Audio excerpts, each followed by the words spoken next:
Hello and welcome back to Sack to the Future. This is week number 7, and the Denver Broncos will be heading to Florida to play the semi-pro team from Jacksonville. Both teams are 3-2 as they both already had their bye. So, although it is a semi-pro team, they've been able to beat someone, even if it's just other semi-pro teams, that still puts them near the top as far as the echelon of semi-pro teams is concerned.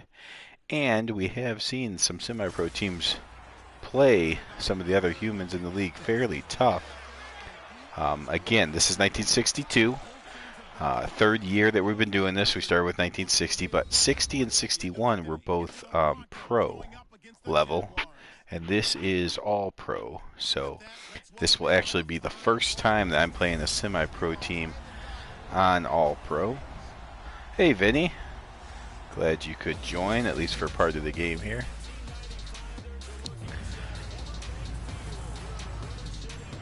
So the Denver Broncos come to play the semi-pro team from Jacksonville. Again, as I was saying, will be my first taste of a semi-pro team here since we've gone to All Pro. Their ratings are bad, but because it's All Pro, in that way they should be tougher than they were on the pro level. And like I said, I've seen both games. We had some games where recently I think Dallas has beaten a semi-pro team by about 40 points. The very first game against the semi-pro team was really easy, but the last couple have been tough. The Bills and I think Rams, the last couple semi-pro teams played with those two teams have been definitely tough matchups.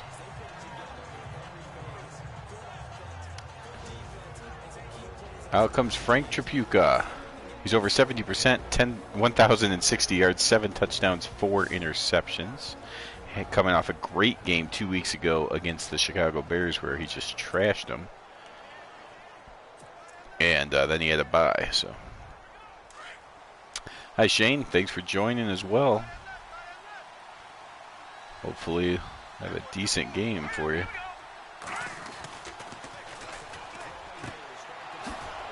There's a nice completion from Tripucka to his main man, Lionel Taylor. Gain of 18 yards. And the big matchup, again, perhaps the biggest matchup biggest bonus matchup that we've ever had in Sack to the Future is going to be postponed till tomorrow. That is the Green Bay Packers, who won the championship in real life 1962 against the Dallas Texans, who are not only undefeated, but they have beaten 3 of the 4 humans that play in this league.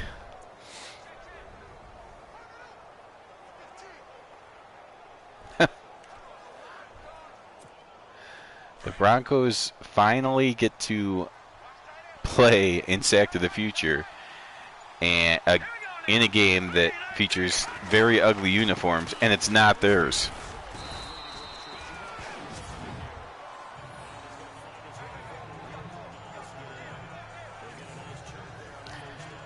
That's right, as Vinny reminds me that the AFL counts too. The Dallas Texans, not only 6-0, but in real life, 1962, they won the AFL championship. So, as far as Sack to the Future is concerned, it's a big matchup because it's some great records.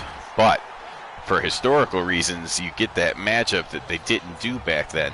The NFL champion against the AFL champion. See what would have happened. Right there, it's a little annoying that Frank Tripucka, I mean, it was a blitz. They only left 4 guys not blitzing, so they did come with 7. An ace got right through, and that was annoying.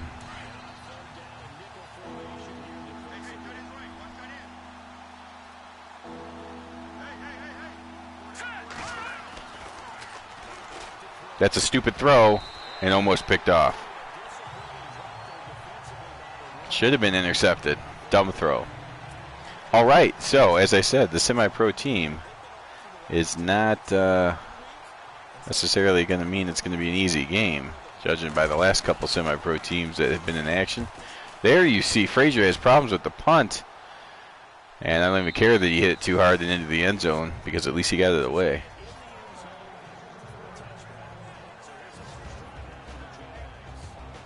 So here comes the Jaguars quarterback. It is I'm a Maroon.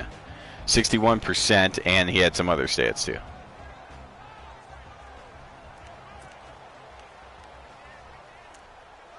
Have you been following, again, the Broncos with their lack of pass rush? A couple weeks ago started experimenting with throwing some 3-4 in there along with the 4-3. And it definitely worked against the Bears. They dominated them.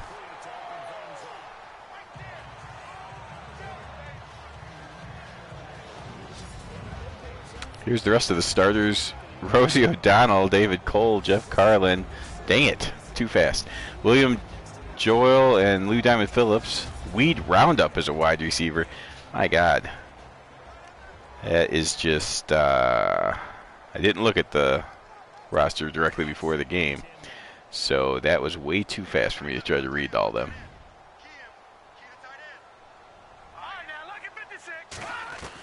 But we are playing on a team with Rosie O'Donnell and Weed Roundup on the same one.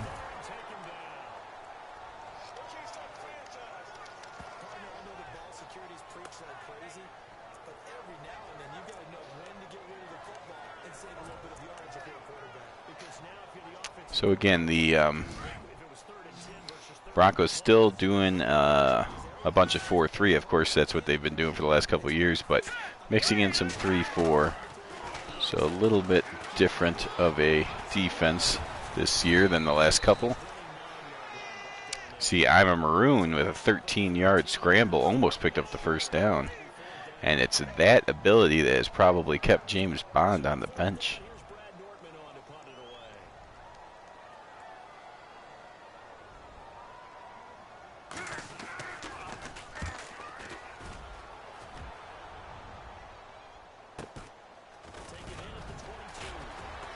And Mingo goes down after returning it up to the 30.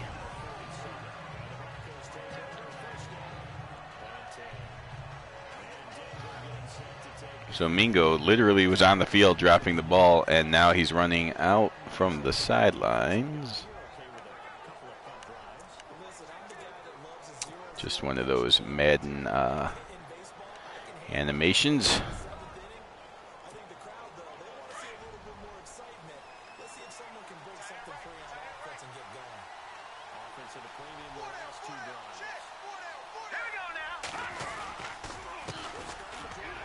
Oh, luckily he breaks that first tackle.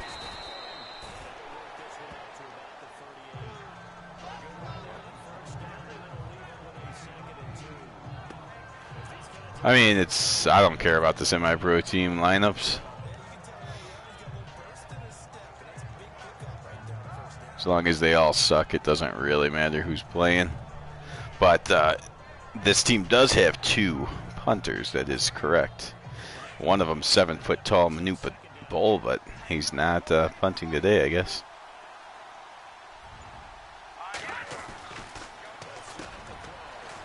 Quick completion to Probola. And 2 Jaguars on the edge take him down, but he does get the first down first.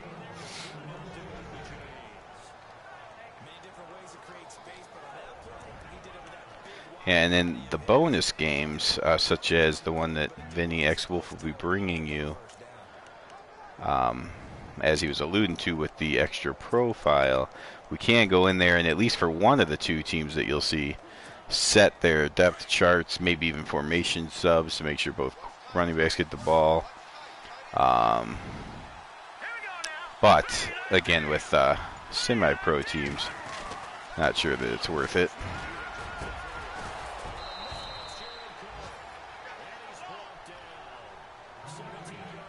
Chapuka, Probola, 2 straight plays.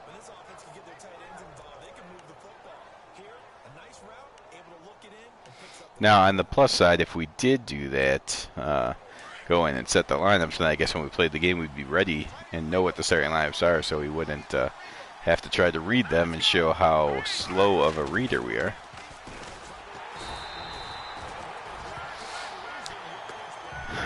Here's the Jaguars all over that play. Mingo loses a yard.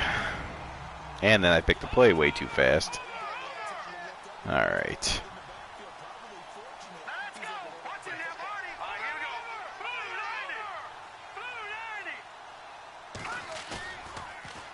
We'll fake it.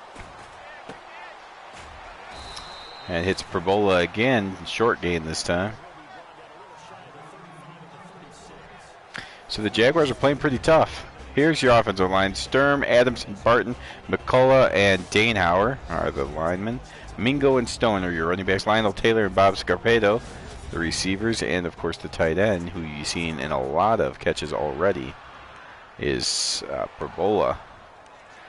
Now, something about the tight ends, just give you a little statistical update. Coming into this week, so after most teams have played at least 5 games, some have played 6, 4 of the 5 leading receivers in the league are tight ends. And 1961 Sack to the Future leader in receptions, Mike Ditka, is none of those 4. So the tight end, after Ditka kind of opened it up in 61, the tight ends are taking over here in Sack to the Future. 62. There's no way I'm trying a 53-yard field goal. Tell you what, though, the Jags defense has been better than I thought it was going to be.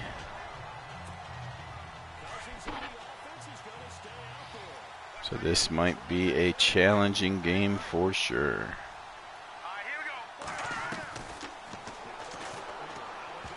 And that's thrown into coverage and incomplete.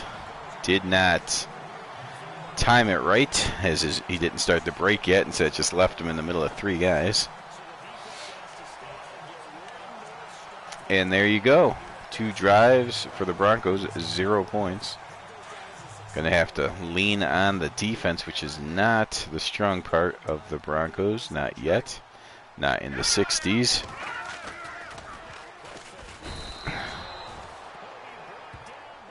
So a little story right there about McFadden. It said user sack, like I was amazing and didn't fall for the play action. I actually did fall for the play action. I moved my guy towards the running back, and the controller just ignored me. So that's cool. Sometimes it's irritating when it ignores you and you're a safety or something and the guy gets a 1-play touchdown. But in that case, it was great that the controller didn't seem to read my input and just kept running straight.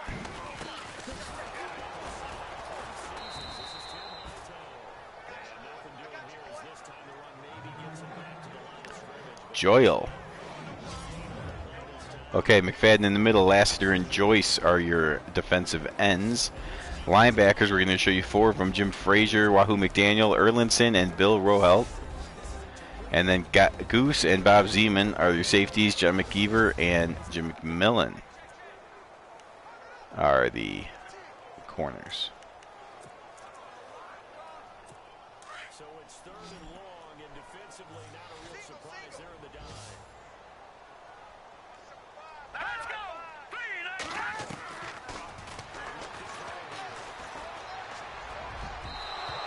And there is I'm a Maroon running to the right, throwing across his body. Incomplete. And the Broncos defense does hold. And there you see down below, that means nothing. The Chiefs did not just take a 7-0 lead on the Packers, as they are not actually playing till tomorrow.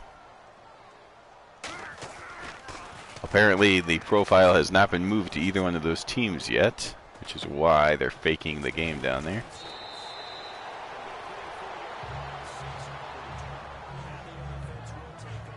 You see Minnesota taking a 3-0 lead on Dallas, and so that's kind of interesting. We might end up seeing who won that game. If you want to see it, you want to go over to the Terrors 89 channel and watch the Cowboys taking on the Minnesota Vikings. I have not gotten the chance to watch it yet, so I kind of hope I don't see the score, but I know I'm going to, so I'm going to know who won that game before I get to watch it. Right now it's 3-0 Vikings.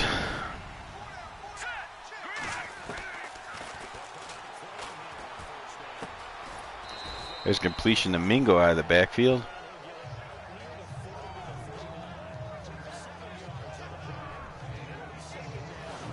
Oh yeah, that's understandable. That happens. I mean, you don't really need to have it changed until the game. Oh my gosh. San Francisco had no problem with their semi-pro team, 38-3. But of course, they're a 6-1 team. Now the 3-2 team. 49ers are 6-1. That's definitely more impressive than the real life 62 49ers were.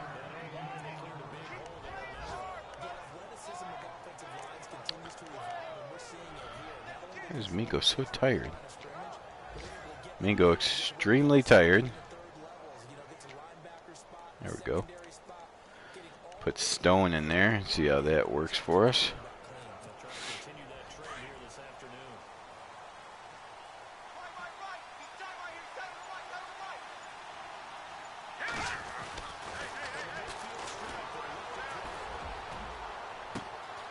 And there is Lionel Taylor from Tripucka for the touchdown.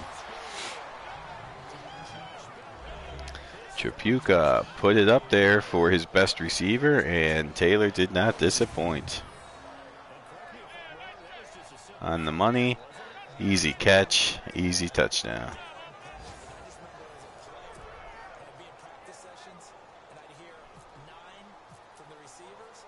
Jaguars definitely filled the box up. I don't know. They saw Mingo coming out and Stone coming in, and for whatever reason they were worried about Stone.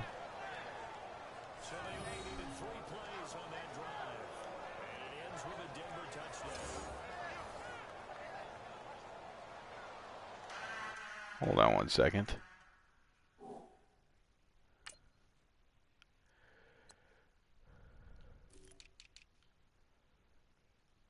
Okay. Okay. That's right, I forgot. Frazier is out. Normally my third or slot receiver is out for 3 more weeks injured, and that's why Tar came up there. I was like, I don't know why my drive goal has anything to do with Tar, but I guess he is my third receiver this game. Okay, so Jaguars come out now. Let's go ahead and predict that they're going to try to run the ball here on first down. Stay out with the 4-3. Again, the 3-4 is just mixed in to get some pressure on the quarterback because the Broncos 4-3 has not been able to get that. And there you see, it was a passing play. Probably should have gone 3-4, but that's okay.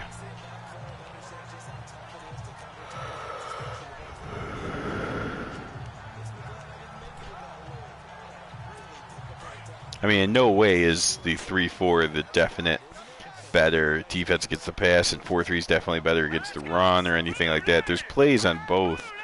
I mean, I have some 3-4 plays I've been working on with the Broncos that are good against the run, and some 4-3 plays that are good at getting pressure.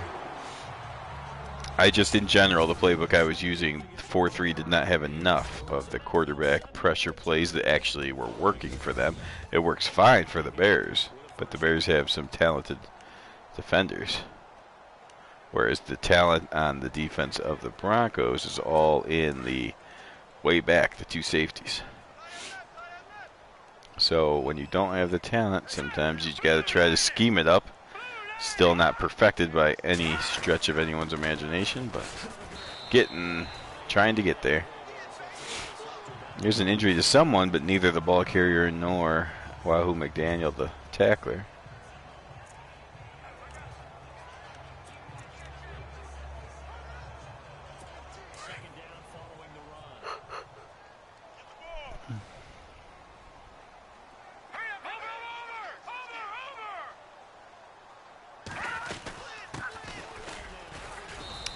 There's another handoff. Joyle now has 3 carries for 4 yards.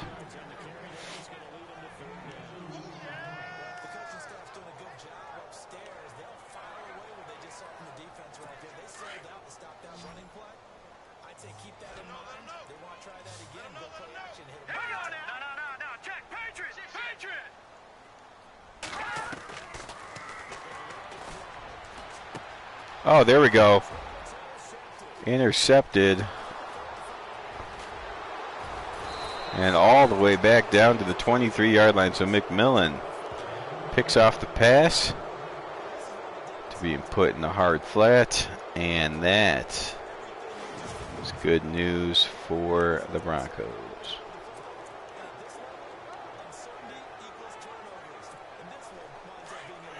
So I'm a Maroon with his first interception. Hopefully, Tripucka doesn't have a first interception this game. Stone fights his way for 4 yards. Oh, Wahoo McDaniel was the one that was hurt. Interesting. Interesting. He got up right away, but I guess he's just tried to act like a macho man on the field, but now that he's on the sidelines, realizes he is indeed hurt. Stone fighting with 53, but help comes from the Jaguars, and they are able to bring him down.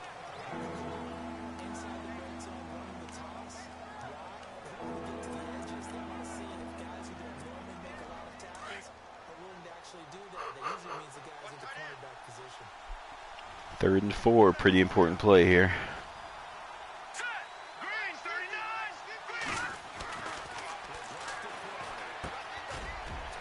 There's a completion to Lionel Taylor for the first down.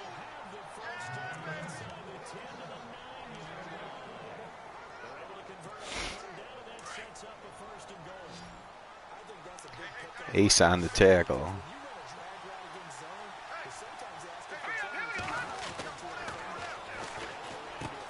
And there's Lionel Taylor for the touchdown. Tripucka with his second touchdown pass to Lionel Taylor this game. And the Broncos take a 13-0 lead.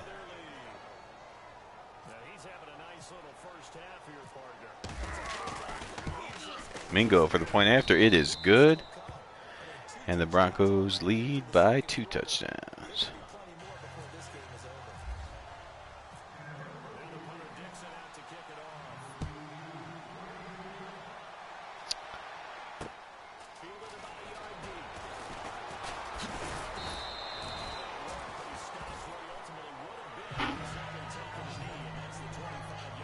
So the hope is to obviously make the playoffs, but hopefully for those that watch, making the 62 Broncos much easier to watch than the 61 Broncos were. Of course, it's easier on the eyes because the uniforms are not bad anymore with the orange and blue coming in rather than the brown and mustard.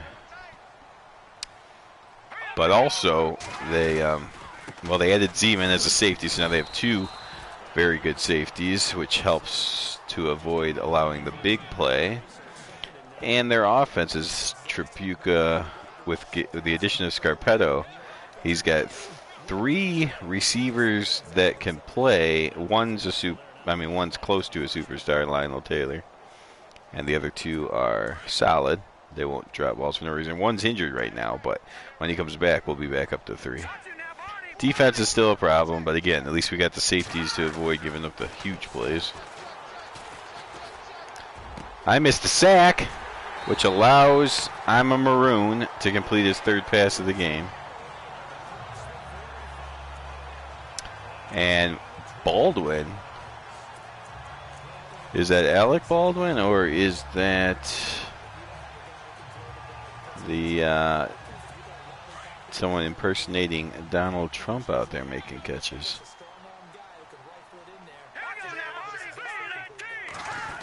Donald Trump, of course, on the Saints. So if his impersonator is on the Jaguars, that could lead to a Saints-Jaguars rivalry.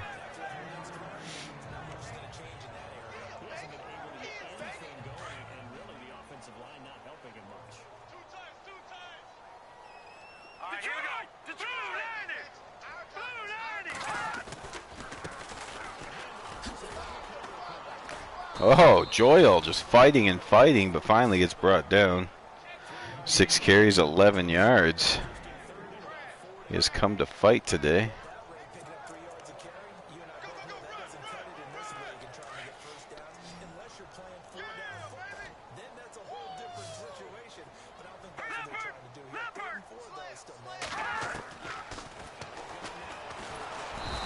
And there's a nice sack. Wahoo McDaniel comes in on the blitz. And that's what I was talking about is there I had to go to the 3-4. Doesn't obviously work all the time, but the mix is starting to work for the Broncos. The personnel that's on the team this year needs a little bit of 3-4 creativity to get to the quarterback.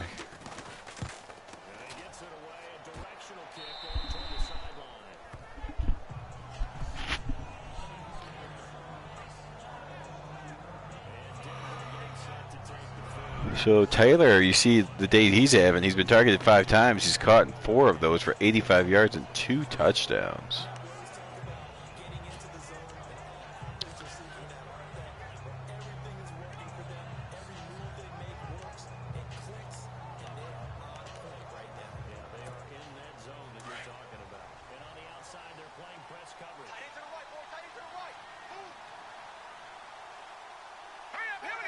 Mingo in the backfield again. We will fake it to him, and Trapuka will run right into Clyde Drexler. Clyde, the Clyde Drexler, number 22, buries Trapuka for a 10-yard loss.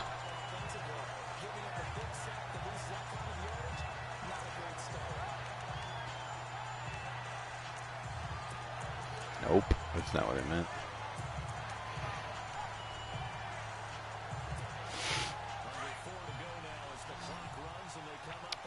That makes it 2nd and 20.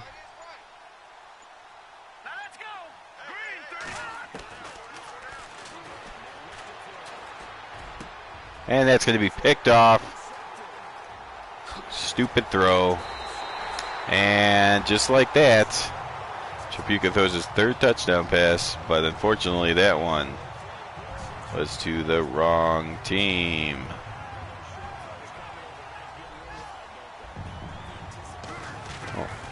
There's just some throws that certain quarterbacks can't make.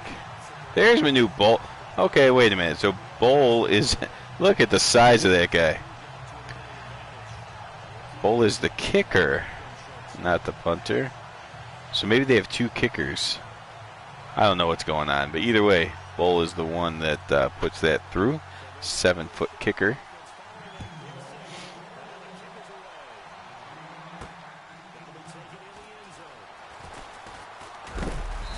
Lionel Taylor taking unnecessary shots.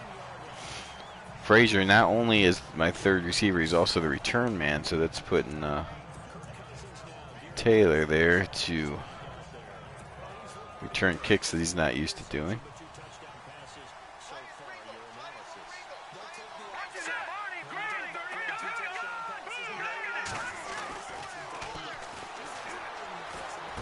What?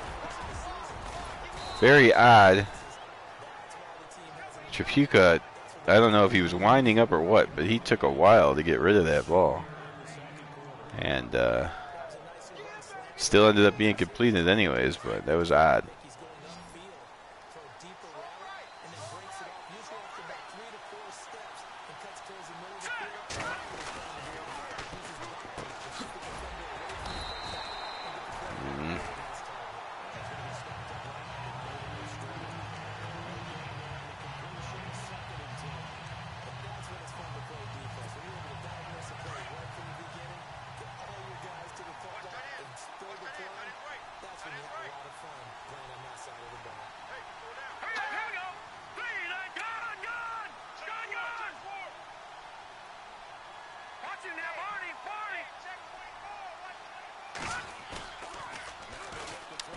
Play action pass. And that's complete to Scarpetto across midfield.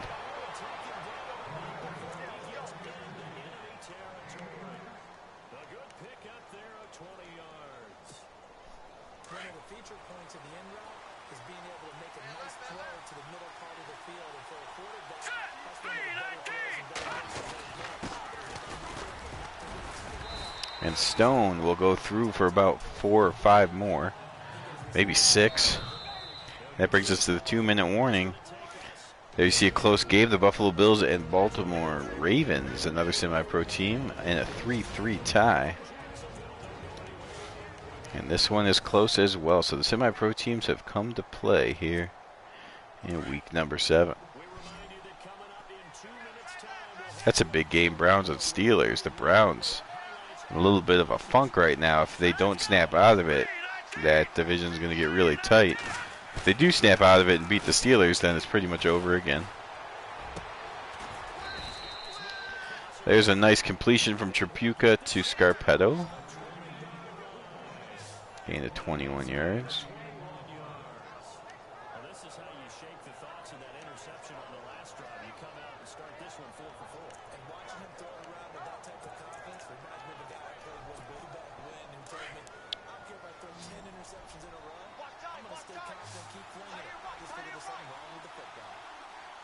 See Tar's out there.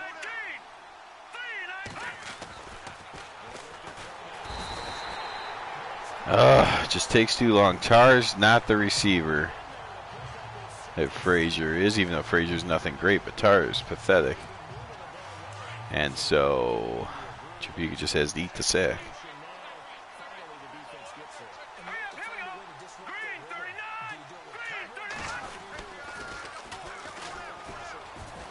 Idiot!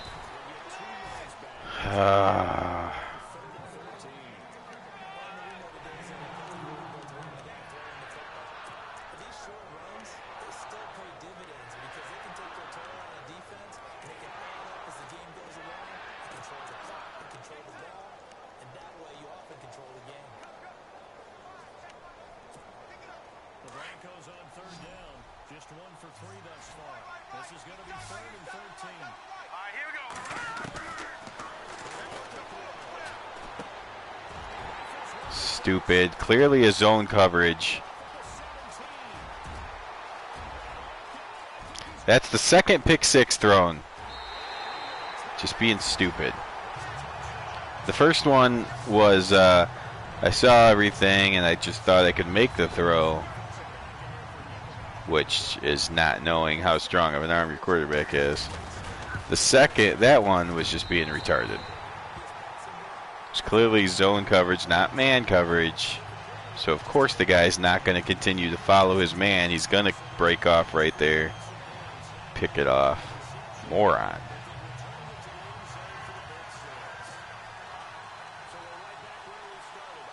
I was joking before saying that I should just let the Broncos games be simulated. That is a reason why, because stupid. Stupid. Could have just ran the ball and kicked the field goal, but instead I throw. I clearly read zone coverage at the snap of the ball. Then somehow see the guy follow my receiver and think to myself, oh, he's going to keep following him because somehow now I think it's man coverage even though I know it's a zone.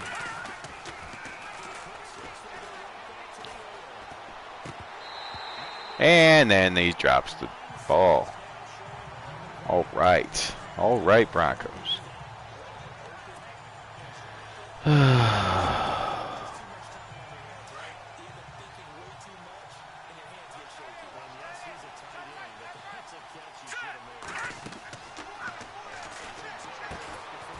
Wow. I got the Jaguars calling timeouts because they are confident that I almost threw another pick there. It's forcing crap.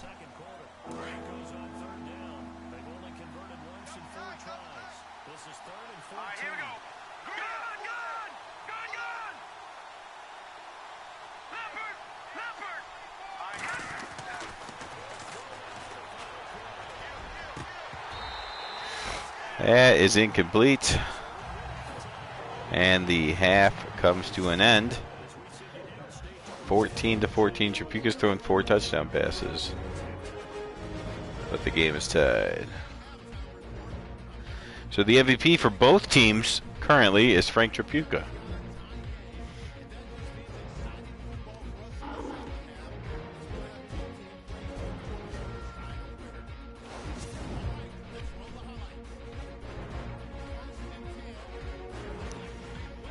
Yeah, I mean,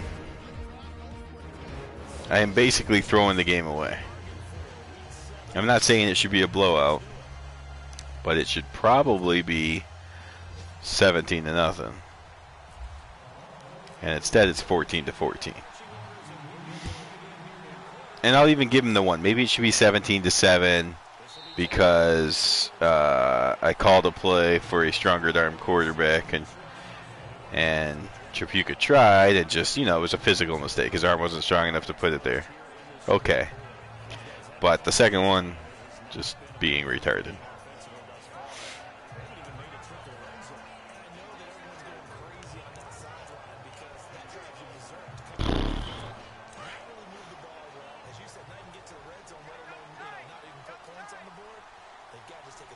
I mean, the Jaguars are not doing anything. There's no reason to think that they can even score a point if I stop giving them stuff. So, yeah, just calm down. Broncos are the better team. I think it's something like the Broncos are like a 73 and the Jaguars were a 53. Or maybe the Broncos are a 71, but they're in the 70s. And the Jaguars were in the 50s. I know that.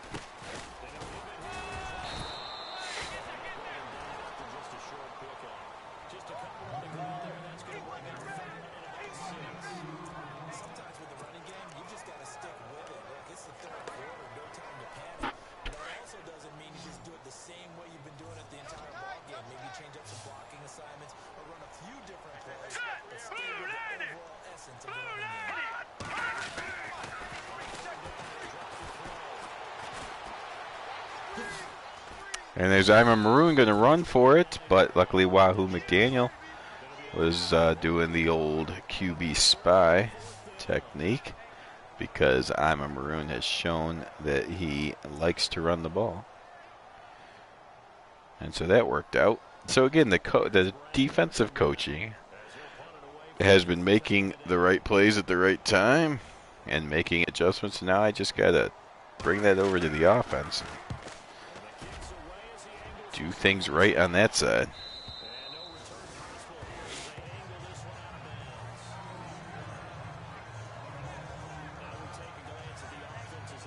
All right, Tripucka, settle down. 170 yards, 65%, 4 touchdowns, 2 to each team. And that's the thing. I mean, those numbers are not completely horrible, but the fact that the 2 interceptions were pick sixes, that's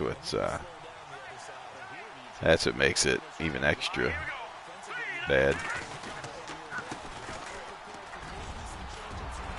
And there's some running out of Johnny O. Well, number 10, but that's because he's got to be in EA Sports.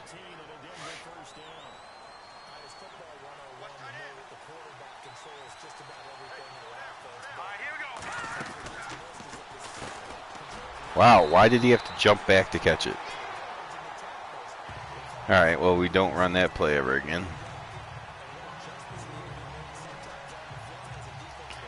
Let's get right out of that coaching suggestions.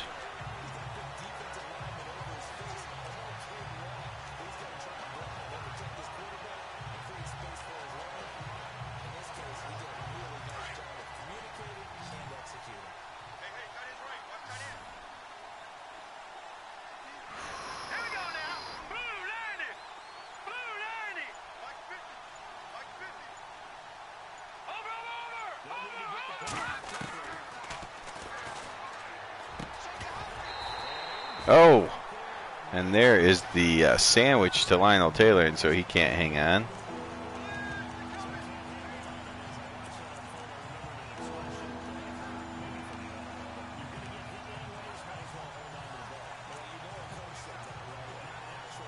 Okay.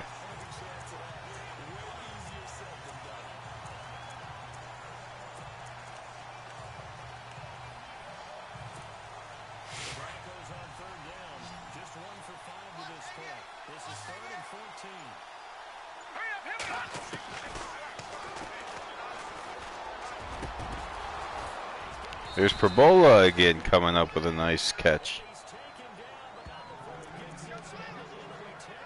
Tight end having a good game.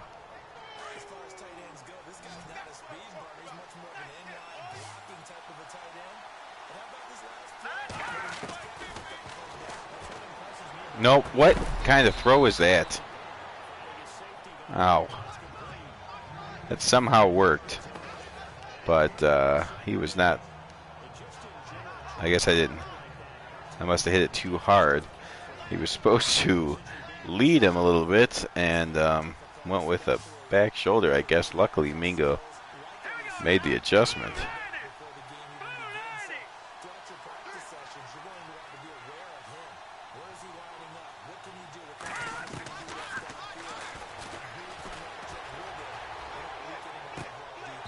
Ooh, there's number 50 ripping Perbola to the ground so he can't make that catch.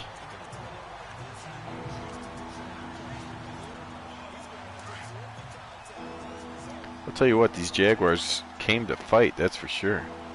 Contesting a lot of things and hitting pretty hard. There's a nice hit on Mingo even. He might have stopped him from getting the first. They're going to say it's 4th and inches.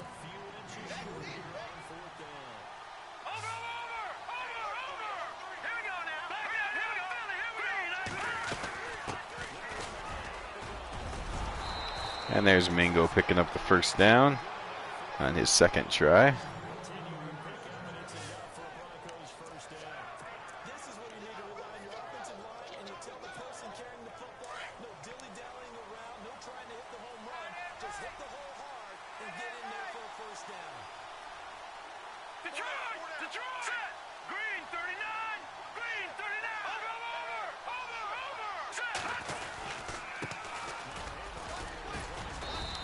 And there's Stone picking up a yard or two. 2 yards, it looks like.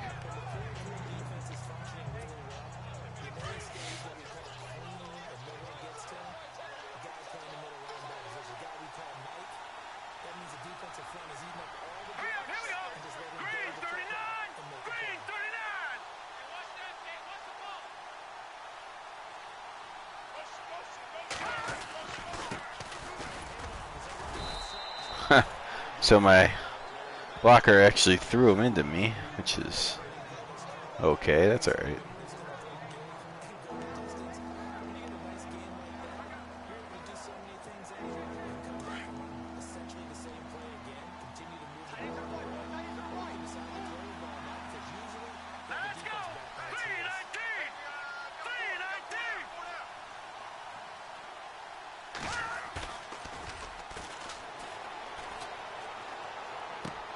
And there is a diving catch for the touchdown. Nope. Yes. Right? It's a touchdown. Okay. Well, it still says 3rd and 4 on there, but there's the throw. Nice catch by a man that I don't go to very often, but he comes with a nice catch there. Well, now Mingo puts the point after in. So Tribuca has thrown 5 touchdowns now. Luckily, more to his own team than the opposition. 3-2. 3 to his own guys, 2 touchdowns to the other team.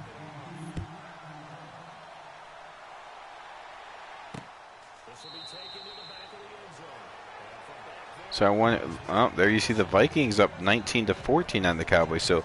Yeah, I'm definitely, when this thing's over, I'm going to head over to the Tears 89 channel and watch that game. Hopefully, I can ignore the actual final score. I was able to ignore it until just then, but both times they showed the score, it was a close game, so hopefully it's a good finish there.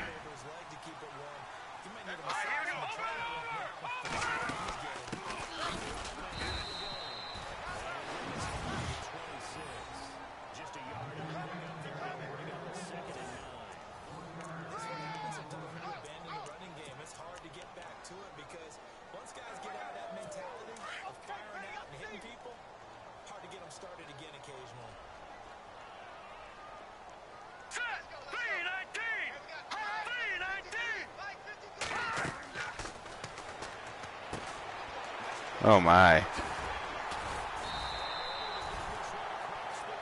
Oh boy, who is it? Don't tell me that's Zeman. Somebody is hurt on the Broncos.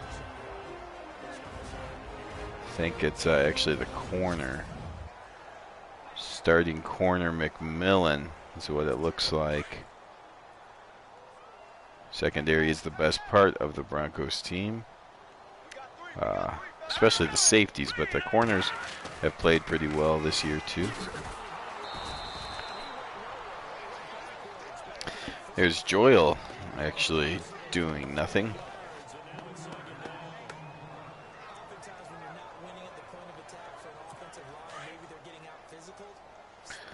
Man, the YouTube, unless this is really happening, but my viewer number keeps going. It's at 3, then 4, then 2, then it just real quick went from 4 to 0 to 2. So, oh man. Oh, we'll return soon. Okay, good. Alrighty.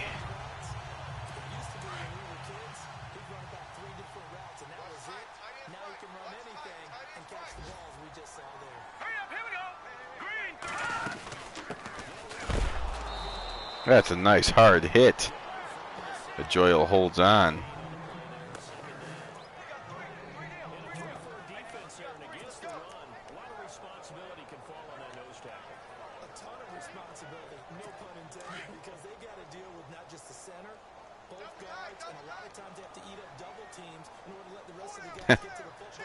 Public service announcement. Don't forget to set your clocks forward. I'll be doing that right after this game. Glad things worked out where I actually got to play this an hour earlier than I thought I would. So now with the clock changing, we'll still be ending at about the same time as expected.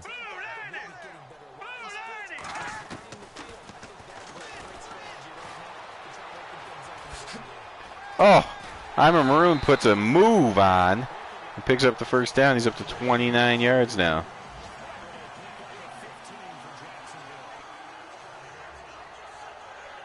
Oh, hey, Tears. Not sure if you were one of the guys popping in and out according to YouTube. But glad you can join it now.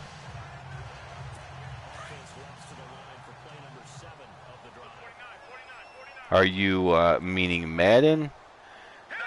The 1962 Sack to the Future season in general? Or do you literally mean this game is driving you crazy because of the fact that I am not playing very well?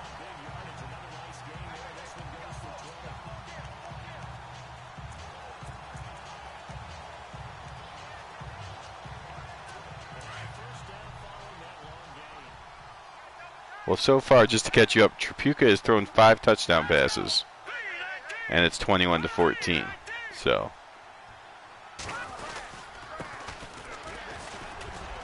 just so you know where we're at here, and my gosh, tackle him!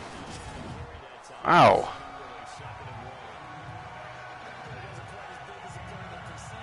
Look at that guy. It's a monster running the ball.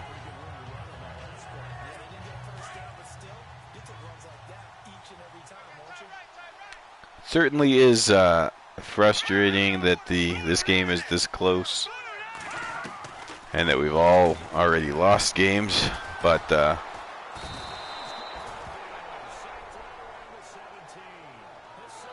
yeah, so even though I'm going to lose more games this year, I definitely don't ever want to go back, because it's just not fun if you know you're going to win every time. Or I shouldn't say every time. I mean, obviously I lost games on pro. But I would have to be ridiculous. Kind of like this game. I have to throw a bunch of pick sixes and stuff to lose. But here I feel like you can actually play pretty well and still lose on all pro.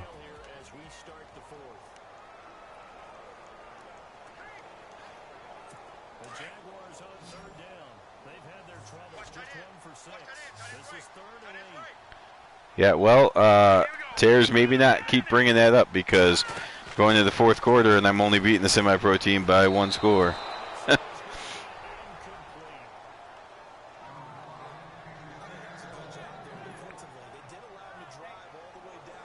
At the very least, we don't have just these gashing runs where we just see 4 consecutive 20-yard runs and stuff. That's the stuff on pro that I can't take, even though there's certainly some craziness that the computer does here on All Pro. Yes! A blocked kick. And the Broncos are going to... The Broncos are the ones that get the block kick. So they pull the Maddenism on the semi-pro team. Oh, there you go. Unexpected to say the least. Blocked field goal, returned for a touchdown.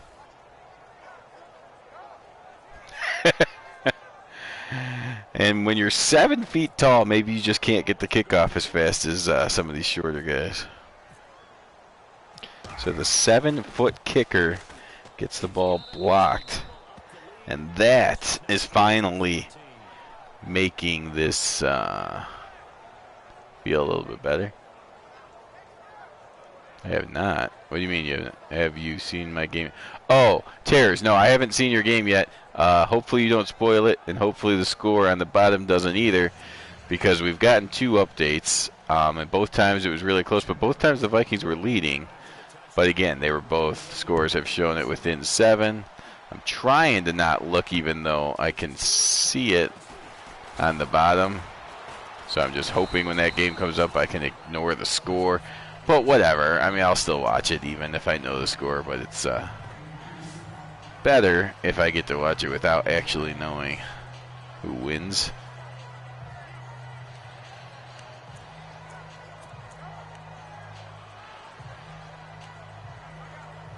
At the same time, though, you know, if you want to talk about something crazy that happened, that's okay. I mean, don't worry about spoiling it too much.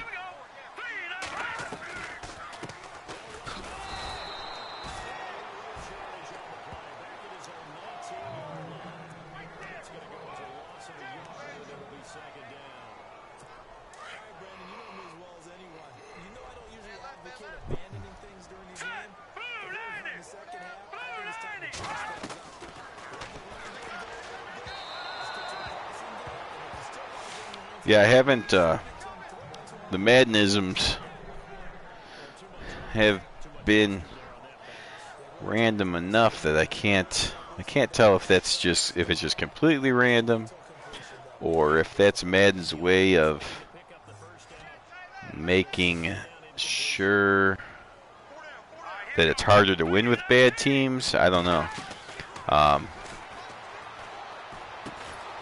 Because I do know, like, the one of the Rams games I was watching, it seemed like there was like at least three, where I was like, oh my gosh, those are just crazy plays. But then I told myself, well, wait a minute, the Rams are supposed to suck. So maybe that's just Madden's way of saying, like, no, these guys are going to suck, so we have to do these weird, cheap plays. The Cowboys kind of suck too, no offense. But the Browns, then it happens to the Browns, and I'm like, well, wait a minute, the Browns are a pretty good team. So then that makes me think, no, it has nothing to do with that. It's just Madden oddly, randomly throwing crap in there.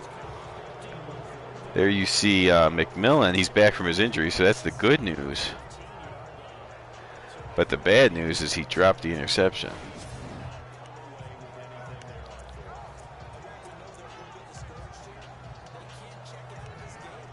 I know what you're saying, though. I mean, when it happens, it's a bunch of bull, and it's very infuriating. And then afterwards, maybe when you're like, all right, well, this particular team is supposed to suck, so the fact that they lost the game is not that bad. But still, at the moment it's happening, it's like, come on. You don't need to do whatever. I mean, kind of like how I did to the Jaguars. The Jaguars are supposed to suck. They're a semi-pro team. So if it was reverse, if I was the Jaguars and I got my kick blocked, at the time I would be super upset. And then after the game's over, you know, and thinking about it, like, well, wait a minute, I'm supposed to lose basically every game I play. I'm the Jaguars. So I guess it's okay that they blocked the kick or did whatever they needed to do to make sure I don't have a good record.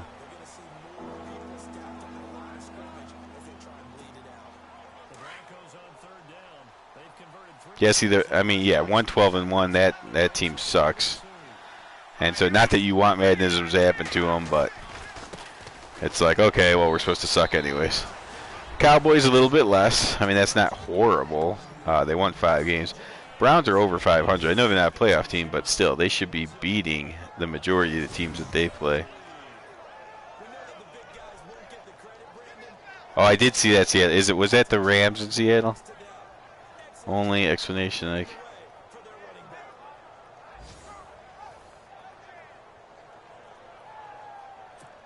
Well, yeah, the fact that it was a quote-unquote, I mean, according to Madden 18, it's a divisional road game against Seattle. It is true. That could be why Seattle would play above their ratings. And the Rams do suck. But did you have any injuries? Because I know on the Buffalo game, even though Vinny was playing a semi-pro team, he had so many injuries on his offensive line that they were not any better than a semi-pro offensive line. Of course, the great offensive lineman was out, and then another starter was out, so that forced him to play someone out of position. And I mean, again, it's frustrating to have these close games against semi-pro teams, but at least that, from Vinny's point of view, that was understandable with all the injuries. But yeah, I remember seeing the Rams in the second half of that game get sacked a couple times. And I think if you go back and Tears, I don't know if you went back and watched that game. You probably don't want to. But as not being the person playing it, so not being frustrated, I think you'll see this if you rewatch it. There was some times where you had a guy open and missed him and then held on to the ball too long, got sacked. But, I mean, your offensive line was horrible. I'm just saying, like, it was mostly an offensive line that didn't want to play anymore in the second half. But there was some plays, just like we all do. If you watch it on replay, you're like, oh, why didn't I just throw it to the open receiver? Why did I do that instead? Like when I rewatch this game, I'll be like, on the 2 interceptions I threw, I know there's other open guys, and I don't know why I threw it. I did not push the wrong button on either one. They were both my fault. But, you know, just is the way it is.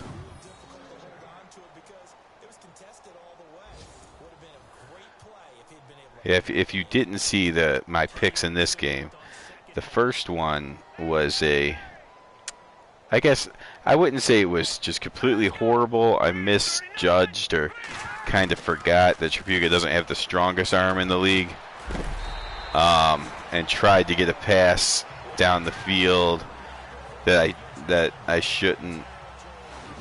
It wasn't a terrible read, is what I'm trying to say. It was my guy's not good enough to make that throw. When I have John Elway, I will make that throw. The second one was, even if I had John Elway, it would have been a pick six. It was just a stupid play where they had the zone coverage, and I actually read it as zone before the play, and then while the play was going on, for some reason, thought it was man because I saw one of their guys following one of my other guys. So I threw it, and then, of course, he broke off of that receiver to play his zone, which you do in a zone, and picked it off and returned it.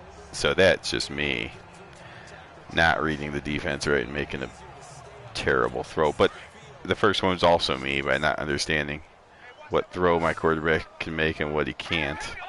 And I've had Tripuga for 3 years, so I should know by now that he can't make that throw.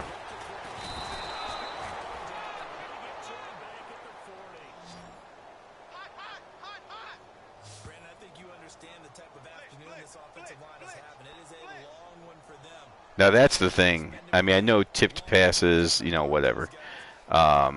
They have happened to everyone, I'm sure. But you've had a little streak of. There was one game, I think it might have been against the 49ers, where, okay, the guy had good coverage, so you threw it. It was one-on-one coverage, 50-50 ball. If the corner makes the pick, you're probably not upset. If your guy makes the catch, obviously you're happy. But it was 50-50. It's like, let's just see what happens. But then when the corner tips it, and it went about 16 yards over to the other guy, and he intercepted it, yeah, I understood why that would be. That would maybe have a swear word or two come out.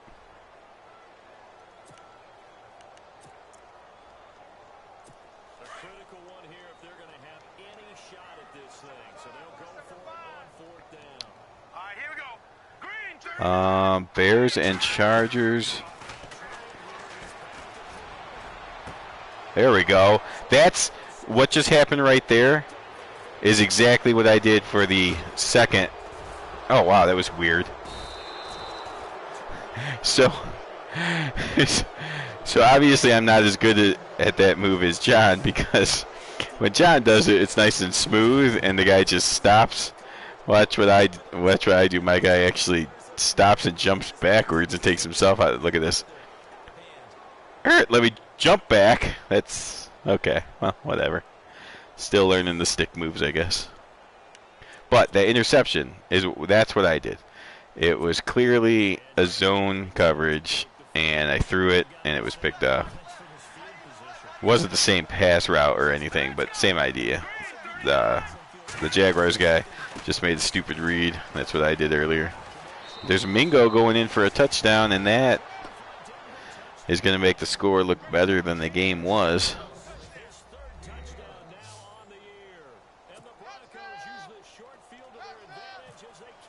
But anyways, the Bears-Chargers. Well, let's see. The Texans and Packers are tomorrow night. The Texans and the Chargers are the only two undefeated teams left in Sack to the Future 62. It depends. I'm most likely going to say Tuesday night. So Monday is definitely not going to happen. Tuesday, if it hasn't been played by then Tuesday it is, I mean, unless something crazy happens, I'm 99% sure it'll be played on Tuesday night, if not before. So the thing that could happen is I might get time to play it tomorrow. I think there's probably more than a 50. I think it's probably 60-40 that I will be able to get the Bears and Chargers game in tomorrow. But if it's the 40, if I end up not getting the Bears Chargers in tomorrow, it'll definitely be on Tuesday night.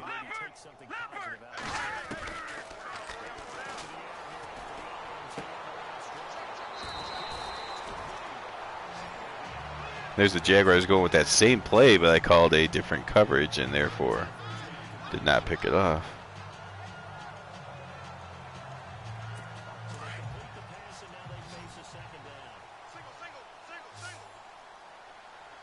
Yeah, so it's definitely going to be.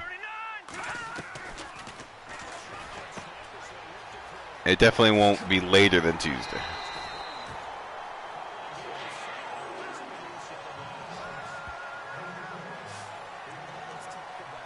Oh, trust me, I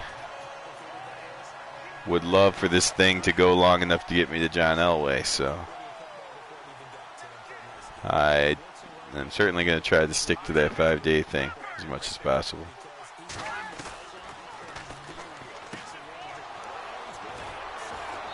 And there's the Goose getting in on the action, as now I'm a Maroon is just lobbing the ball all over the place. Giants-Redskins is tonight, I think, right? I think the John M. channel is going to have Giants-Redskins tonight, if I am remembering correctly. And we got, the Rams are taking on another semi-pro team. Then you got the Browns and Browns-Steelers is going to be big. And, of course, the Packers-Texans, again, probably the biggest bonus game that we've had yet on Sack to the Future.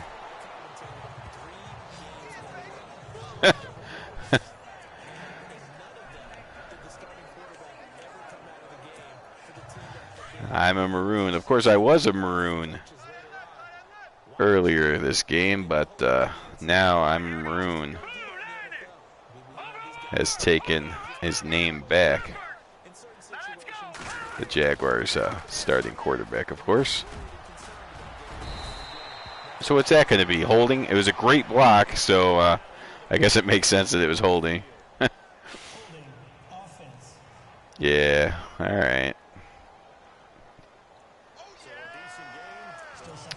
If you're not cheating, you're not trying, right?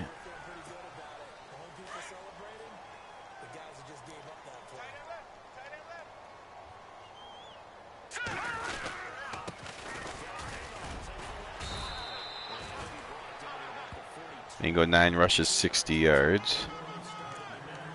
Brings up a 3rd and 10.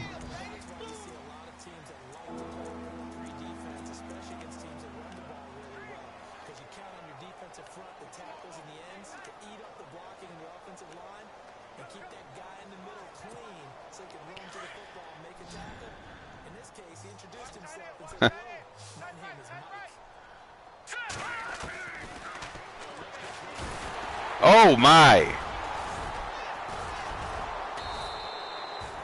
Frank Tripucka got lit up. Look at this.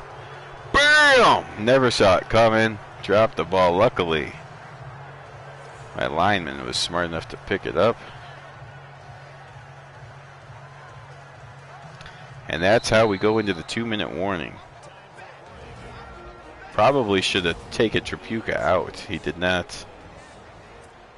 I forget about stuff like that, but the right thing to do in this, when the score is what it is, would be to get Tripucka out of there.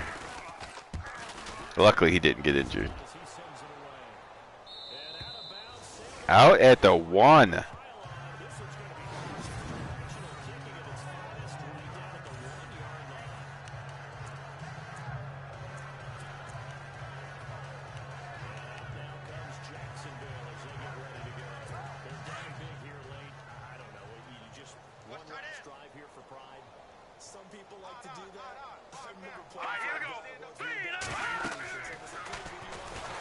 And there is the safety. As the entire team of the Broncos went for the safety, and I'm a Maroon.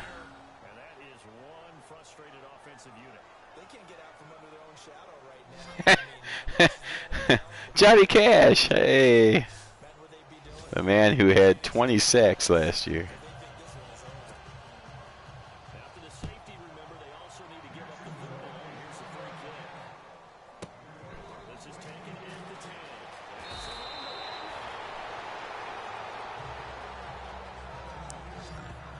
All right, so this game was once 14-14.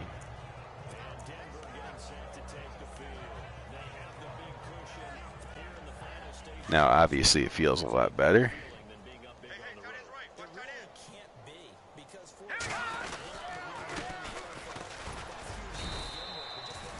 There's Stone getting a couple yards.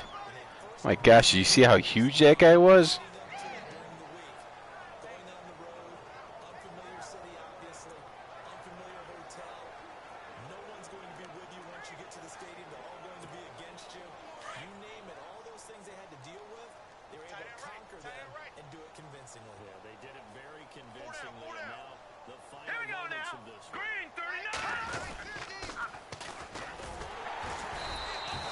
There's Stone picking up nothing.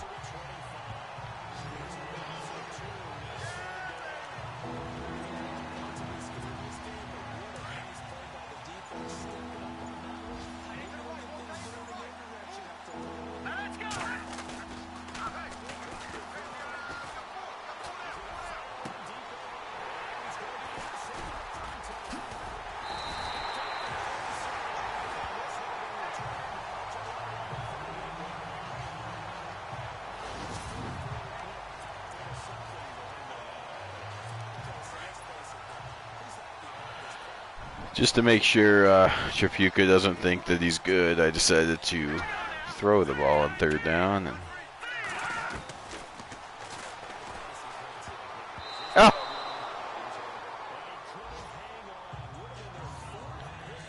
That should have been intercepted. It's the second time the Broncos have dropped an interception. But I know the Jaguars dropped at least one as well. So.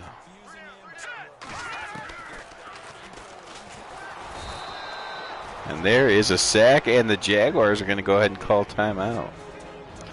Wahoo, McDaniels. All right. So, sack to the future, what do we know? I mean, we went through the games that are left to be played. The Packers and Texans will be tomorrow. And I think the Giants and the Redskins are tonight yet. Shortly after this game ends, I believe, on the John M. channel. Of course, that Packers Chiefs channel game will be on the Vinny X Wolf channel.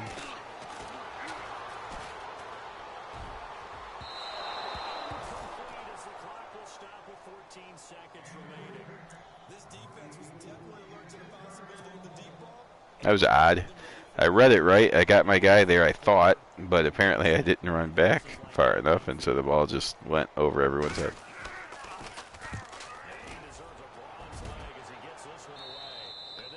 And now one more carry should end this thing.